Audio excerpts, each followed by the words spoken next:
everybody, it's DJ Joe Distortion here, hanging out for another episode of Pop-Up Podcast, and I have a little bit of a treat for you today. Something new. I'm going to do a little bit of a product review. Went online, looked up some kind of like weird things from China, came across a fidget spinner cell phone. They claims it'll spin like a fidget spinner, but you'll still be able to make a telephone call if you need to. Keep it right here for this episode of Pop-Up Podcast. We're going to find out, does it make a phone call? Does it spin? It's the fidget spinner cell phone review. So I was playing around on eBay and I was cruising through Amazon and I'm looking for like neat little gadgets that are inexpensive that could be fun to possibly do a review on. So I got to the thinking and I started thinking, I'm like, maybe I'll see if there's the world's smallest cell phone. Nope, that wasn't good enough. I came across a fidget spinner that claims that it also will make telephone calls.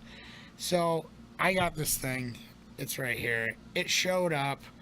It's in a little box. It's tiny, so we'll see what happens. We'll get to the box. All right, let's tear into this thing.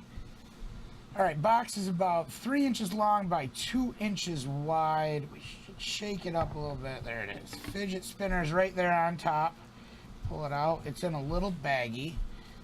Slides out. All right, well, it feels like a fidget spinner. It's got a keypad like a cell phone. It spins like a fidget spinner. Let's turn it on. Hold down the power button, the screen lights up. The bottom keys, if you can see it, they change color. The ones on the side don't. Maybe that makes for a cool effect as it's spinning. We'll find out here shortly. It looks like a standard flip phone and with very basic, it's, no keypad. It's the click 3 times for F, click 3 times for 6, and then you got, it's caveman, but it's still a phone. Will it make a call? So before we can try and make a phone call with it, we need to see how we should probably activate it. Let's see where the battery is. I did a little research and I did a little reading, and I found out that there is a SIM card slot and there's also a spot for a memory card. It didn't specify what size of memory card it'll go up to, but it will take one.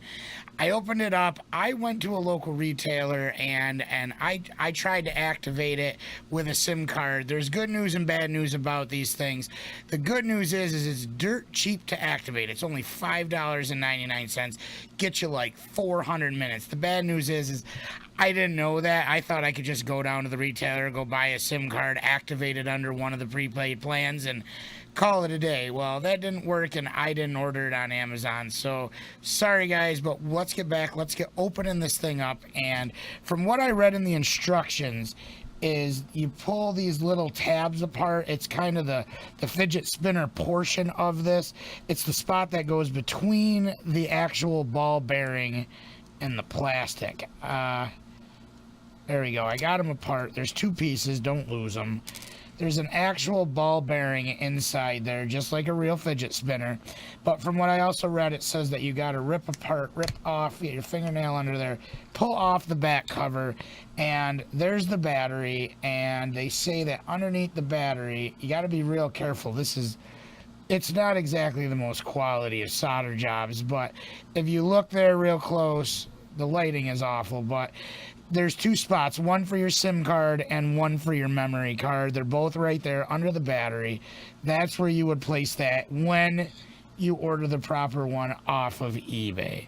So we'll put this thing back together and let's see if Let's see if we can make a phone call. So by now you're probably wondering, hey, how is Joe going to really make a phone call with this thing if he didn't get the SIM card from Amazon? Well, we're going to still be able to test it out because I read further into the instructions, and you can actually pair this. It has Bluetooth connectivity. You can pair it to any one of your smartphones. You'll still be able to send messages. It won't have its own number until you get a SIM card, but it'll still at least make a phone call. So let's see if this thing will actually still make a phone call. So I got it back together, as you can clearly see.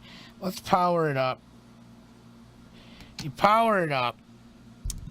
I actually have another phone over here. And we're going to turn this bad boy on. And we're going to pair it to this thing. And turn the Bluetooth on, and let's see what actually happens. Our Bluetooth's on. It actually says on the screen that we're connected to the phone. So we're gonna dial.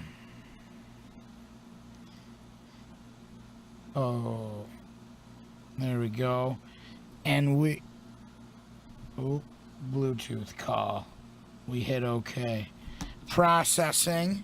I'm going to turn over here. I need to grab my phone. Oh, did it call? Ladies and gentlemen, it made a call. All right, let's see what happens. I'll put it on. Check, check, check, check, check. Let's turn up the volume just a little bit. So, check, check, check, check. What's up? Does this thing have... Whoa, feedback. All right, we're going to have to hang it up. But ladies and gentlemen, there's your proof. It does make a phone call. So, kids back to school, if you want to trick your teachers or your parents, they want to get yourself a fidget spinner cell phone and have some fun. The light's on. That's kind of cool. So there it is. It does kind of like a cool thing when the light and screen are on. Kids, you can hide them in your pockets, bring them to school, send your text messages. I'm sorry I'm such a bad influence, but sorry everyone. Fidget spinner cell phone. It actually works.